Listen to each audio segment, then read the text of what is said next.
Good day everyone, welcome to my channel. So before we start, I would like to greet everyone Merry Christmas and Happy New Year this 2022.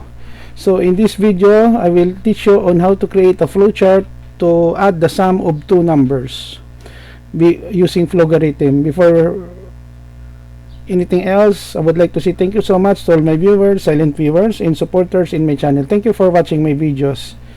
If you are new with my channel and then you like this video, please hit the like button. Don't forget to share and please support my channel guys by clicking the subscribe button. So let's begin. You may click the notification bell so that you will be notified with my newly uploaded video. So we have here main. By the way guys, I'm using logarithm, no? Logarithm to create a flowchart. Integer, I declare integer here with a variable a. Declare b, variable b, integer also. Sum will act as assignment statement, integer also. And then I assign a value of a. We have 3. The expression assignment b for 5.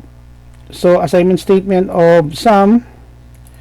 So the expression is sum equals a plus b. So 3 plus 5 is 8. And then we have here the output.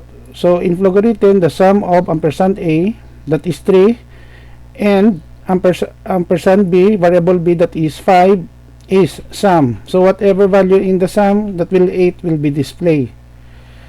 And then we have here the end, okay, oval. Let us run. So the sum of 3 and 5 is 8. That's it.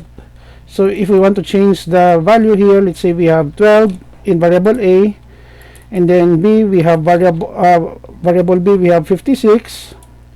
So when we run, so the sum of 12 and 56 is 68. Okay guys, so this is the end of our tutorial video on addition of two numbers using flowchart with the use of logarithm software. Thank you so much guys for watching. If you have some questions, clarifications, comment, kindly leave in the comment section of this video.